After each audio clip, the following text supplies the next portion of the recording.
Aaron Carl. One boring day, Aaron saw a strange woman in the park. Nakita niya itong nakahiga sa isang bench. She said her name was Jana, and she had a diamond ring on her finger. She was engaged, ngunit nawawala raw ang fiancé nito. Lumuwas pa raw ito sa Maynila upang hanapin ang nobyo nito. Lingid dito ay napagpasyahan niyang hanapin ang nawawalang nobyo nito. Habang hinahanap niya ang fiancé nito, ay dinamayan niya ito sa kalungkutan nito. Pinasaya niya ito at tinulungan sa mga problema. Nagmisula siyang reliever ng fiancé nito. Animo, superhero siya nito. Kapalit niyon ay maraming bagay ang natutuhan niya mula rito. Nasanay na siya nakasama ito. He was happy being with her almost every day. Pero hanggang kailan niya madarama ang kaligayahang iyon. My love, my hero, my heart, Ingrid. Huwag niyo pong kalimutan mag-subscribe sa aking channel at i-click po ang notification bell para lagi po kayong updated sa aking mga bagong upload na tiyak na ating takikiligan. Bakit hindi mo tanungin si Janina? Naroon siya nang mamatay si John Patrick. Anong sinasabi mo? Magkasama silang na-aksidente that night. Umiling-iling siya. Nagiging ang mga bagang. That's ridiculous. Sinungaling ka. Gumagawa ka ng kwento. Jana did not even have a clue where John Patrick was. Ang sabi niya, hinihintay niya ang fiancé niya dahil nangako itong babalikan siya. I don't understand. Bakit sasabihin niyo ni Janina?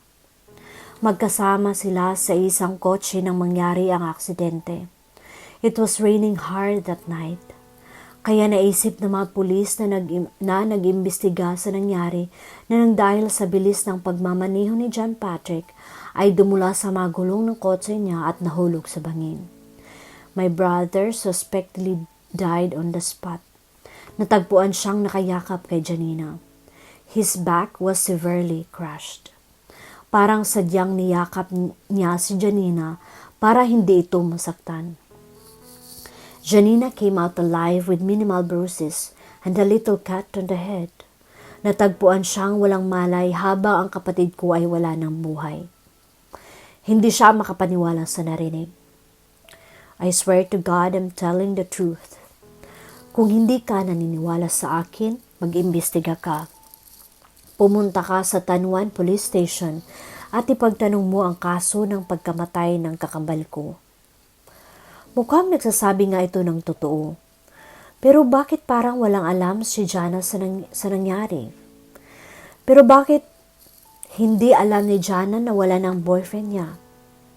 Hindi ko alam kung paano nangyari iyon.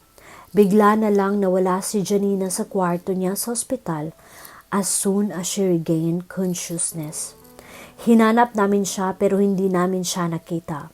Hindi rin namin naintindihan kung bakit bigla na lang siyang nawala. Wala siya nang iburol at ilibing ang kakambal ko more than 4 months ago. Nagalit pa nga kami sa kanya dahil parang baliwala sa kanya ang pagkamatay ng boyfriend niya. Aminado ang mama at papa namin na hindi nila gusto si Janina para kay John Patrick kahit nung hindi pa namin siya nakikita. May iba kasi silang gustong ipakasal sa kakambal ko. Pero ang gusto ni John Patrick ay si Janina. That tragic night was the same night my brother introduced Janina to us. Earlier that night, nagkasagutan ng parents ko at si John Patrick ng dahil kay Janina. Nagalit ang kakambal ko. Hinila niya palabas ng bahay ang girlfriend niya at umalis sila sakay ng kotse niya. At noon nangyari ang aksidente. Hindi pa rin niya magawang makapagsalita. Totoo ang panaginip na sinabi sa kanya ni Jana tungkol sa pag-ayaw rito na mamagulang ni John Patrick. Totoong nangyari iyon at hindi iyon panaginip lamang tulad ng sinabi nito. At ang ulan. Jana felt melancholic whenever it rained. Umuulan kasi nang maganap ang aksidente na kumitil sa buhay ng nobyo nito. Pero bakit hindi nito alam iyon? Bakit wala itong alam tungkol sa pagkamatay ng fiancé nito? But could it be possible that she was lying to herself all along? Na alam nito na wala na ang nobyo nito, ngunit patuloy pa rin itong hinihintay dahil hindi nito matanggap ang masaklap na pangyayaring iyon sa buhay nito. I don't understand why Janina doesn't know about it. Matagal ko nang iniisip kung bakit hindi na siya nagpakita pagkatapos ng aksidente. Ang akala ko ay wala na siyang pakialam sa boyfriend niyang namatay pagkatapos siyang iligtas. But it turned out that she doesn't know anything about the accident. Hindi kaya nabaliw na si Janina dahil sa trauma sa nangyari kay John Patrick. Kaya hindi siya baliw. Mabilis na sawatan niya rito. Paano mo naman na siguro? Paano mo maipaliwanag na wala siyang alam sa nangyari gayong nandoon siya mismo sa eksena? Hindi man niya alam na patay na si John Patrick, dapat ay maalala niyang na naaksidente sila. Hindi siya baliw. I've been with her for a month. Wala akong nakitang iginawi niyang lihis sa normal. You should have her checked by a shrink. Umalis na siya sa opisina nito na gulong-gulo ang isip. Dumiretso siya sa Tanuan Police Station upang kumpirmahin ang sinabi ni John Paul. Nakangiting inalapag ni Jana sa mesa ang mangkok ng umuusok na sinigang na baboy sa harap ni Aaron. Heto na ang paborito mo. Hindi ito sumagot. Nanatiling nakatitig lang sa kanya. Napalis ang ngiti niya. Umupo siya sa silya. Bakit parang kanina ka pa walang imik? Gutom lang ako. Ngumiti ito ngunit tila hindi umabot sa mga mata. Pakiramdam niya ay may bumabagabag sa loob nito. Idi, kumain ka na. Naglagay siya ng kanin sa plato nito. Kumain ka ng marami ha. Kung gusto mo pa ng sabaw, marami pa sa kaldero. Napansin niyang panay ang tingin nito sa kanya habang kumakain sila. May gusto ka bang sabihin sa akin? May tatanong sana ako sa iyo, Jana. Ano yon? Nakasaksi ka na ba ng isang aksidente? Hindi pa. Ikaw, nakaranas ka na ba ng aksidente? Umiling siya. Hindi pa rin. Ano ba yung matanong mo? May nasaksihan kasi ako isang car crash. Nahulog sa bangin ng kotse. May sakay na isang babae at isang lalaki ang kotse ngayon. Magnobyo yata sila. Talaga? Nakakatakot naman iyon. Nakaligtas ba sila? Nakaligtas ang babae pero ang lalaki namatay. Nakadama siya ng lungkot. Kawawa naman. Siguro lungkot na lungkot ang babae sa pagkamatay ng nobyo niya. Tumango ito. Sana matanggap kagad niya ang nangyari sa nobyo niya.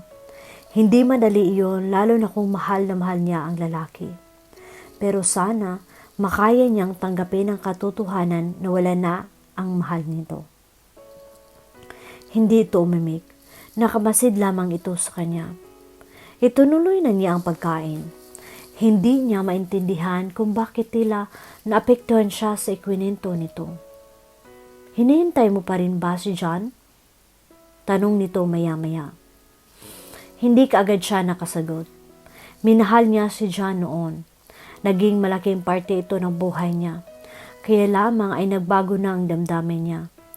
Gayunpaman ay mahalaga pa rin ito sa kanya.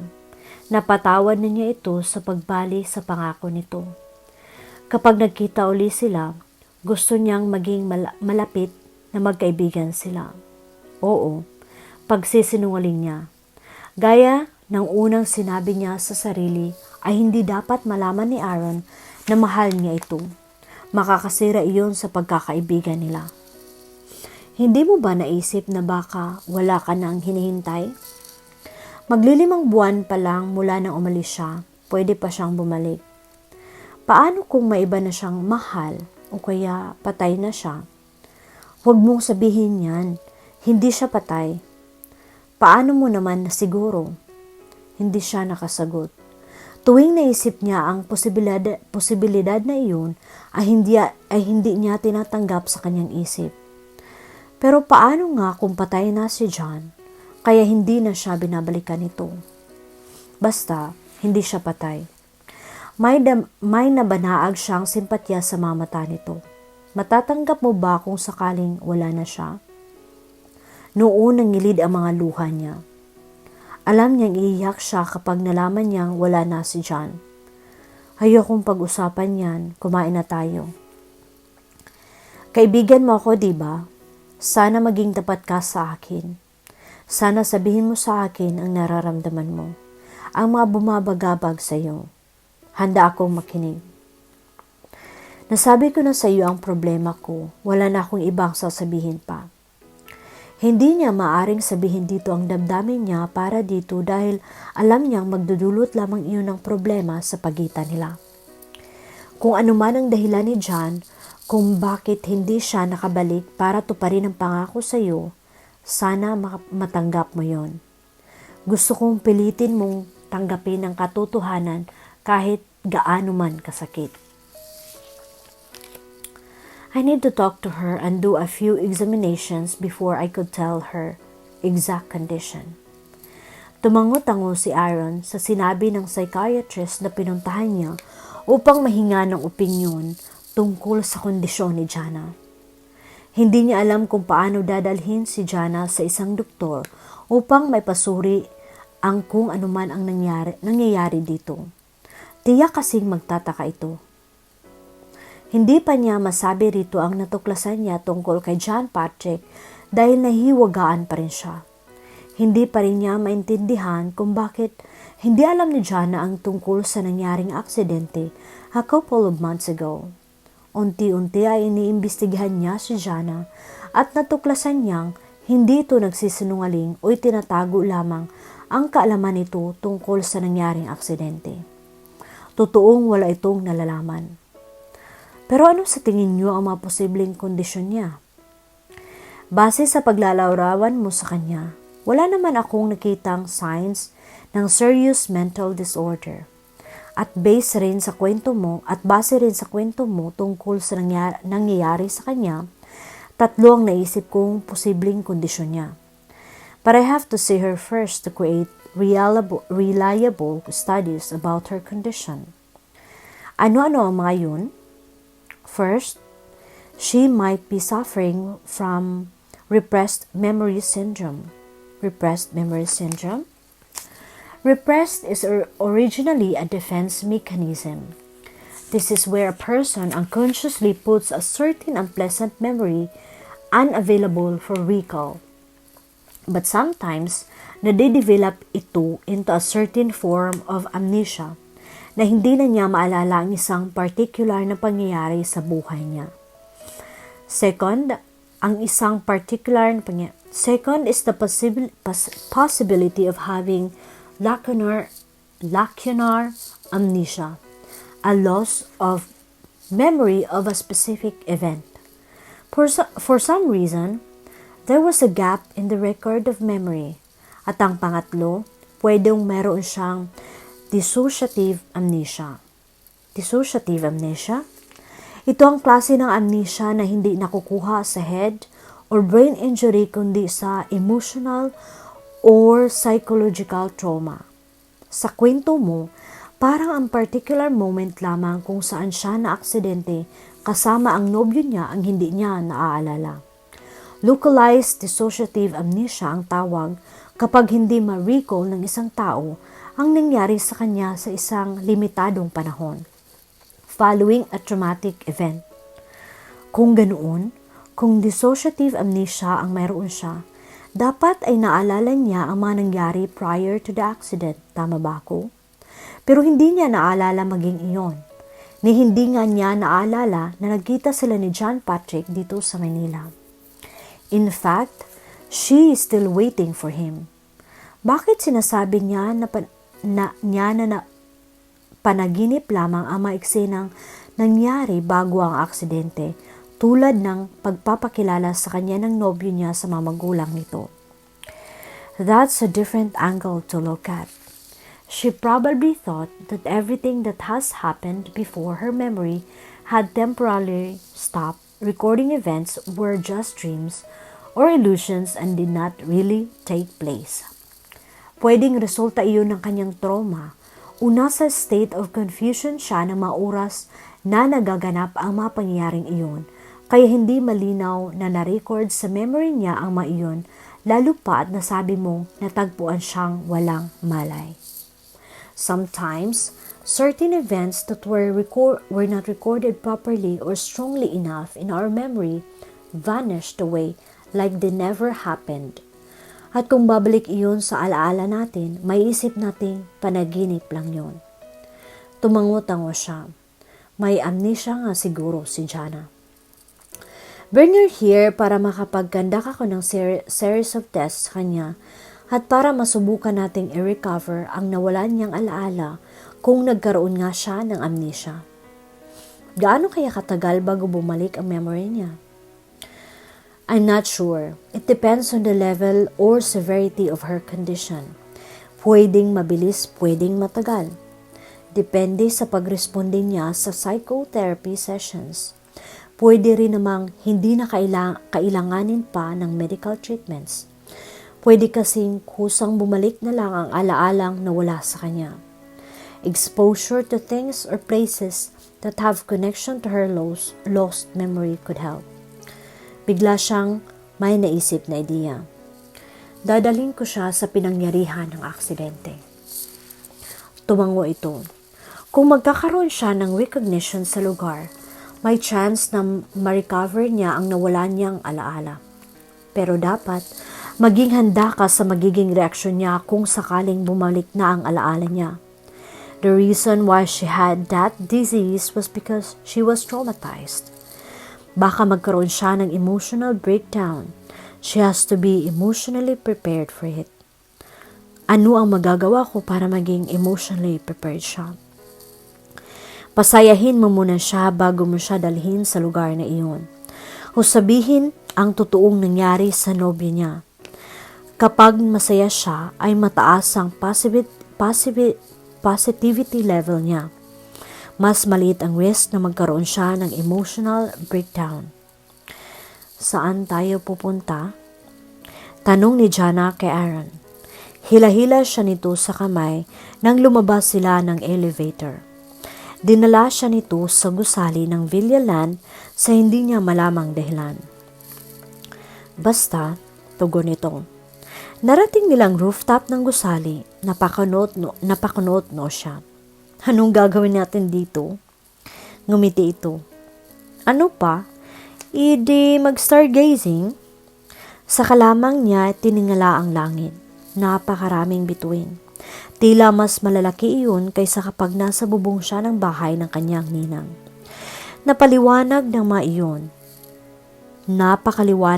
iyon. Wow, parang ang lapit-lapit lang nila. Tara, doon tayo.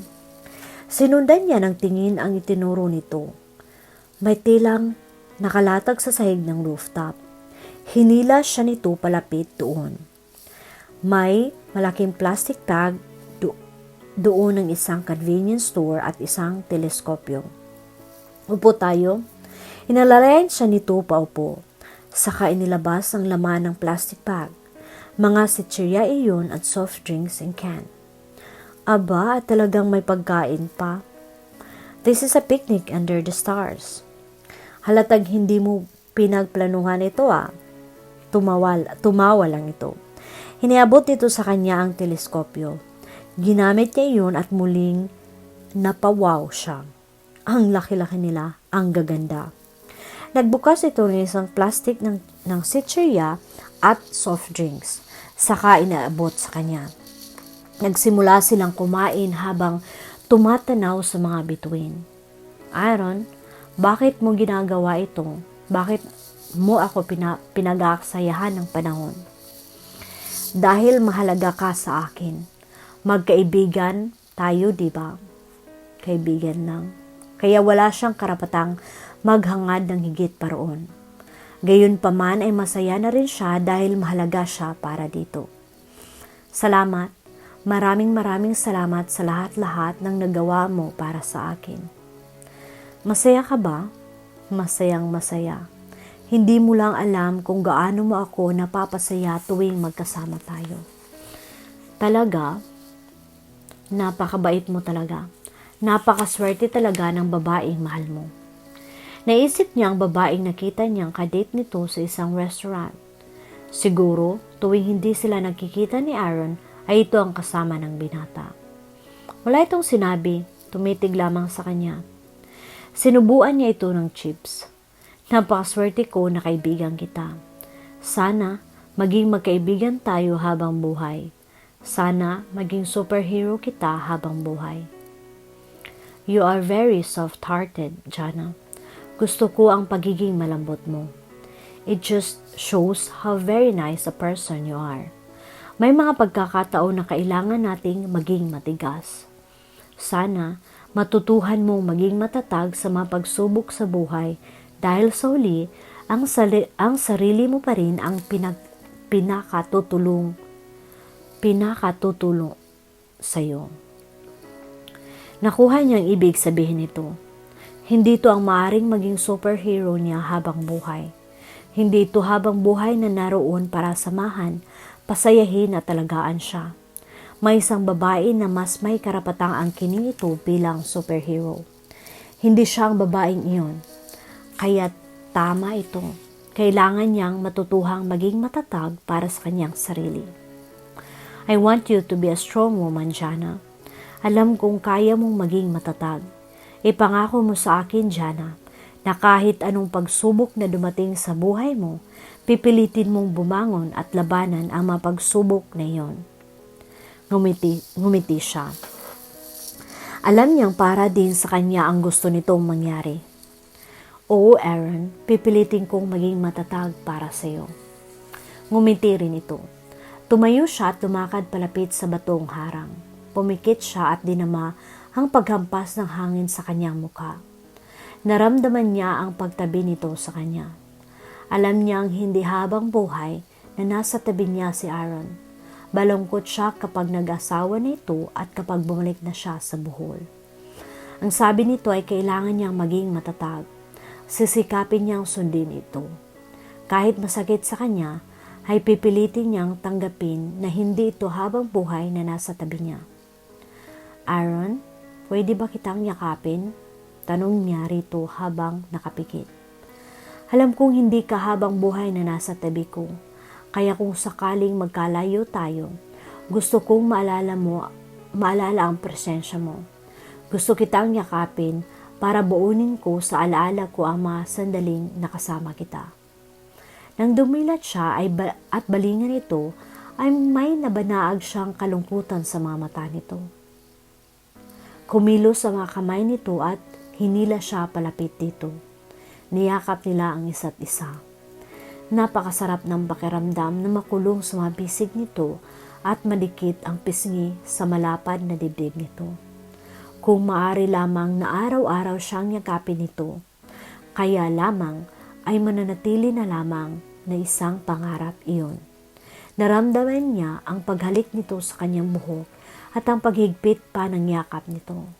Hindi niya maiwasang pangiliran ng mga luha sa magkahalong saya at lungkot. Nagtaka si Jana nang huminto ang kotse ni Aaron sa isang daan na napapagitnaan ng mga damuhan. Tila mabangin idoon. Pakiramdam niya ay wala sila sa Manila. Nasaan tayo? Bakit huminto tayo rito? Tanong niya. Nasa Batangas tayo. Batangas? Parang pamilyar sa akin ang pangalan ng lugar na iyon. Halika, lumabas tayo. Umibis ito ng kotse. Nagtataka man kung ano ang gagawin nila sa gitna ng daan, ay sumunod na lamang siya. 7:00 na ng gabi at madilim na. Bahagya siyang natakot. Kahit may dalang flashlight si Aaron, ay nakabukas ang headlights ng kotse nito, ay nakakatakot pa rin ang paligid. Hinawakan siya nito sa kamay at iginaya sa gilid ng daan na hindi sementado. Anong gagawin natin dito? Nakakatakot dito. Inilawan nito ang isang parte roon na tila bangin. Aaron, tingnan mo ang bangin na ito, Jana. Bangin? May nangyaring aksidente rito about 4 months ago. Dito, napatitig siya sa bangin. Tumango ito. Isang car crash. May nahulog na isang kotse rito.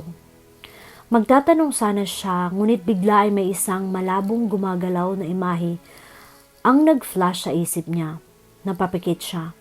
Patuloy ang pagdaloy ng mga imahe. Napakapit siya ng maigpit kay Aaron. Takot na takot siya sa mga nakita niya sa isip. Jana, bigla siyang napadilat. Napasapo siya sa kanyang ulo. Napatitig siya sa bangin. Ano ang ibig sabihin ng malalabong imaheng nakita niya? May nakita ko sa isip ko. Ano? Ano? May kotseng nahulog sa bangin na ito. May dugo. Yumakap siya rito. Nakadama siya ng matinding takot. Hindi ko maintindihan kung bakit parang nakita ko ang aksidenteng tinutukoy mo. Natakot ako. Umalis na tayo rito. Hindi mo ba nakita sa isip mo ang mukha ng taong sakay ng kotse? Umiling siya. Ilang saglit pa ay tumatakbo na ang kotse nito palayo sa lugar na iyon. Bakit mo ko dinala roon? Nagtatakang tanong niya rito. Hindi siya mapalagay. Marami siyang hindi na maintindihan. Matagal bago ito nakasagot. Maniniwala ko ba kung sasabihin ko sa iyo na nagkaroon ka ng amnesia? Amnesia? Partial amnesia. Hindi kompletong amnesia. May isang pangyayari sa buhay mo ang hindi mo maalala. Hindi kita maintindihan. Paano mo naman nalaman na may amnesia ako? Gusto kong pumunta tayo sa doktor bukas para maliwanagan ka sa nangyayari sa iyo. Ano bang sinasabi mo? Ginagat nito ang kamay niya. Please, trust me, Jana. Para sa ikabubuti mo ang ginagawa ko. Masasagot ang lahat ng tanong mo kapag dinala kita sa doktor.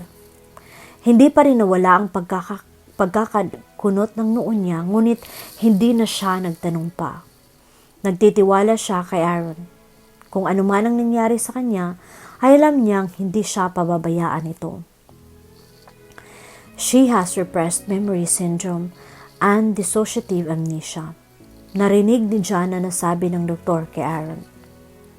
Lumabas kasi ang mga ito pagkatapos siyang i-check up ng psychiatrist na pinagdalhan sa kanya ni Aaron. Maraming pagsusuring ginawa sa kanya. Kinausap pa siya ng doktor at tinanong ng tungkol sa mga bagay na pumasok sa isip niya nang dalhin siya ni Aaron sa lugar sa Batangas kung saan may kotse raw na nahulog sa bangin. Hindi pa rin niya maintindihan kung ano ang nangyari. Dahil sa kuryosidad, ay lihim niyang pinakinggan ang pinag-uusapan ng dalawa. Parihong meron siya nun? Oo, Aaron. Dissociative amnesia ang dahilan kung bakit nawala sa alaala niya ang car crash. Ang alaala naman bago naganap ang aksidente ay dahil nawala sa isip niya dahil nirepress niya iyon. Probably, may nangyaring emotionally painful sa kanya before the accident took place kaya na-trigger ang defense mechanism niya na nagresulta sa repressed memory. Ano ang nangyaring iyon? Pwede nating malaman ang lahat ng nawalang alaala niya through hypnosis. Gawin niyo ang lahat ng magagawa niyo, Doc. Gusto kong gumaling siya. Actually, Aaron, hindi naman life-threatening o disabling ang kondisyon niya. She could go on with her life not remembering that particular moment in her life. Ginawa iyon ng sistema niya para makakope up siya sa masasamang alaala na nagpapasakit sa loob niya. Huwag kang masyadong mag-alala sa kalagayan niya. Kailangan niyang ma-recover ang mga alaalang yun as soon as possible, Doc. Mahalagang maalala niya ang car crash at ang mga pangyaring bago ang aksidente dahil kailangan niyang malaman kung nasaan na ang tila sadyang tumigil si Aaron. Natagpuan niyang nakatingin ito sa kanya. Isanaran niya ang pinto ng silid at bumalik sa upuang pinag-iwanan sa kanya ng doktor. Inisip niya ang usapang narinig niya. Ang car crash na nakita niya sa isip kahapon ay totoong nangyari. At ang rason marahil kung bakit ang mga imaheng nakita niya sa isip ay nasa loob ng kotseng nahuhulog sa bangin ay dahil siya ang sakay niyon. Iyon ba ang sinasabi ni Aaron na alaalang nawala sa kanya? Bigla niyang naalaala ang isang eksena, ilang buwan na ang nakararaan kung saan nagising siya sa Animo Government Hospital na may mga galos sa katawan. Mukhang inoobserbahan siya roon at hindi naman nakakonfine dahil wala naman siyang name tag. Takang-taka siya kung ano ang nangyari sa kanya at kung bakit nasa ospital siya. Nakalabas siya ng ospital na iyon na bitbit ang bag niya nang hindi niya namalayang kung paano. Umuwi siya sa bahay ng ninang niya kung saan siya pansamantalang tumutuloy. Araw-araw niyang iniisip kung ano ang nangyari sa kanya, ngunit dahil wala talaga siyang maalala, ay inalis na lamang niya iyon sa isip hanggang sa makalimutan iyon. Naaksidente siya ngunit nawala sa memorya niya iyon. Ngunit sino ang kasama niya sa loob ng sasakyan? Hindi siya marunong magmaneho at wala siyang kotse. Nakataksi ba siya ng mga panahong iyon? Ano ang ginagawa niya sa Batangas ng mga oras na iyon? Napahawak siya sa kanyang ulo dahil biglang sumakit iyon. 4 months ago, napasinghap si Jana na makita sa screen ng cellphone niya ang pangalan ni John. Sa wakas ay tumawag nito sa kanya. 1 buwan na siyang naghihintay sa tawag nito. Nasa Bohol pa siya nang huling tumawag ito. Nasa Maynila na siya ng mga sandaling iyon. Nakituloy siya sa bahay ng kanyang ninang na nakaalis lamang noong 1 linggo upang bumalik sa Bohol dahil sa ina nitong may sakit. John, Jana, kumusta ka na? Mabuti naman ako, ikaw, kumusta ka na? Bakit ngayon ka lang tumawag? Pasensya ka na, Jana, nagkaroon kasi ako ng problema. Anong problema? Hindi na mahalaga yun, gusto na kitang makita. Pupunta ako sa Bohol bukas para sunduin ka. Ipapakilala na kita sa parents ko. Hindi mo na ako kailangang sunduin pa sa Bohol. Nandito ako sa Makati, sa bahay ng ninang Minda ko. Talaga, kung ganoon, susunduin kita riyan ngayon. Ibinigay niya rito ang address ng kanyang ninang.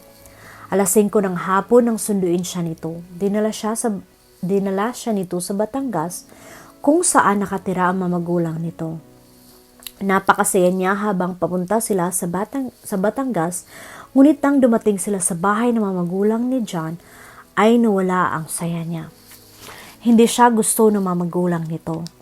Hindi man lamang ngumingiti ang mga ito at tuwing kinakausap siya ay nagbibitiw ang mga ito ng mga salitang nakakasakit sa kanya. Kulang na lamang ay hantaran na siyang laitin ng mga ito. Pagkatapos ng hapunan ay lumabas sila ni John sa hardin. Mainit lang ang ulo nila ngayon. Pagpasensyahan mo na sila, sabi nito sa kanya. Iniwan siya ni John sa hardin dahil ipinatawag ito ng mga magulang nito upang makausap ng sarilinan. Natukso siyang sundan ito. Alam kasi niyang siya ang pag-usapan ng mga ito. Nagkubli siya sa komedor na tanaw ang sala kung saan naroon ito at ang mama at papa nito. Hindi ba't sinabi ko sa iyo na huwag mong dadalhin ang babaeng iyan sa pamamahay namin? Tama nang ginawa mo siyang palipasan ng oras mo habang nasa kung saang lupalop ka ng 1 taon.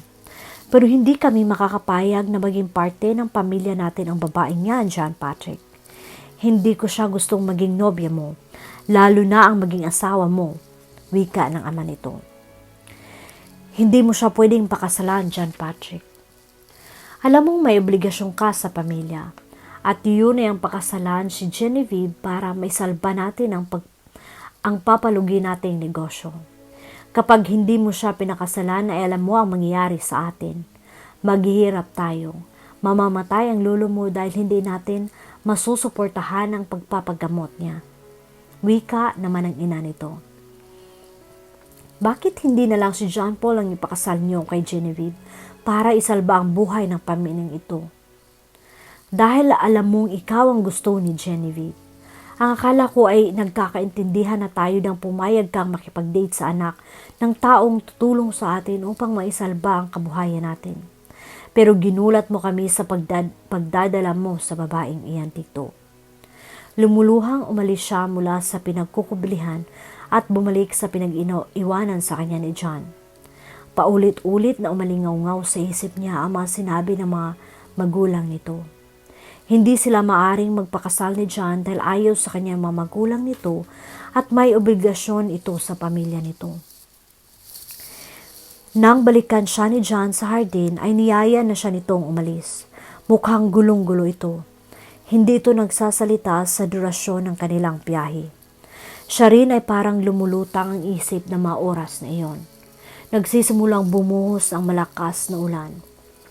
Pakiramdam niya ay wala siya sa kanyang sarili.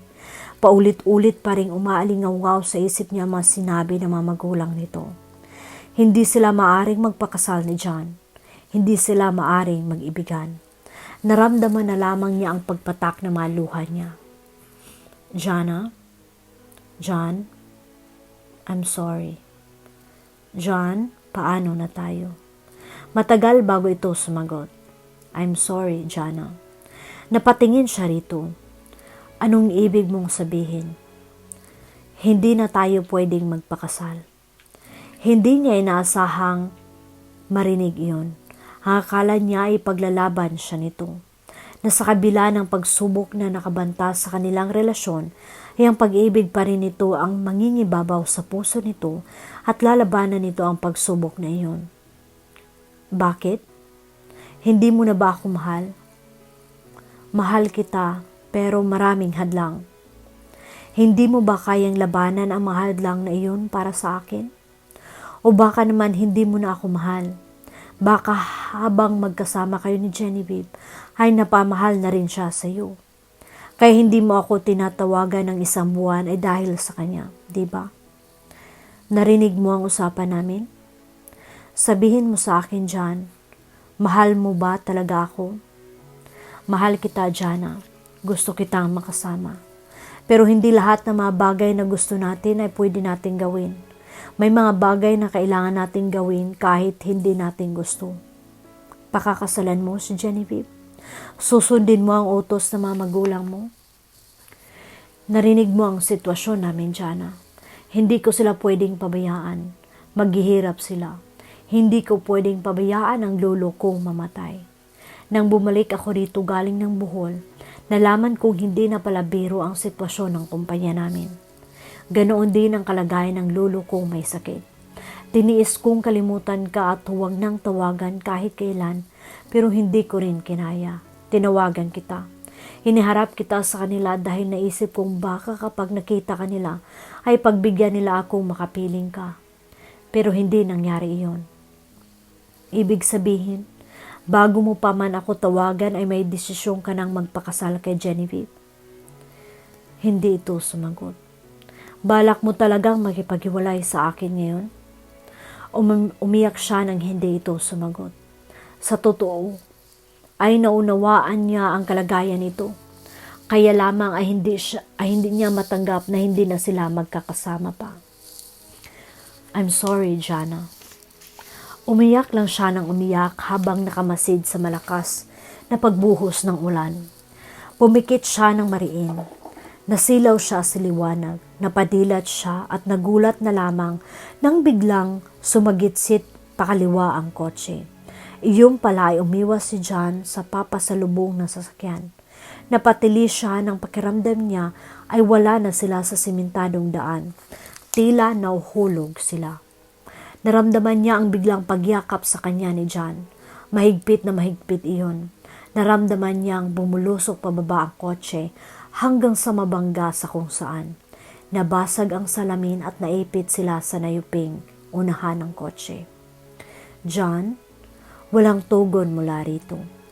Hinawakan niya ang likod ng ulo nito at may nakapasyang likido, dugo. Nasugatan siya nang sapuhin niya ang likod nito. Maraming salamin na nabaon doon. Umungol ito. John, huwag kang bibitiw. Nagsimula na siyang umiyak. Jana, sana maging masaya ka. Sana makakita ka ng lalaking alagaan ka ng mabuti at kaya kang ipaglaban. John, huwag kang bibitiw. Mabubuhay tayo. Aniya sa pagitan ng paghagulgol. Ilang saglit pa ay hindi nito sumasagot sa mga sinasabi niya. Hindi na niya nararamdaman ang paghabol nito ng hininga. John? Pasigaw na sambit niya sa pangalan nito. Nagdilim na ang paligid niya pagkatapos. Hindi makausap si Jana pagkatapos nitong tumahan mula sa hysterical na pag-iyak pagkatapos nitong sumailalim sa hypnosis. Sinaksakan ito ng sedative upang kumalma at makatulog. Hinaplos ni Aaron ang buhok nito.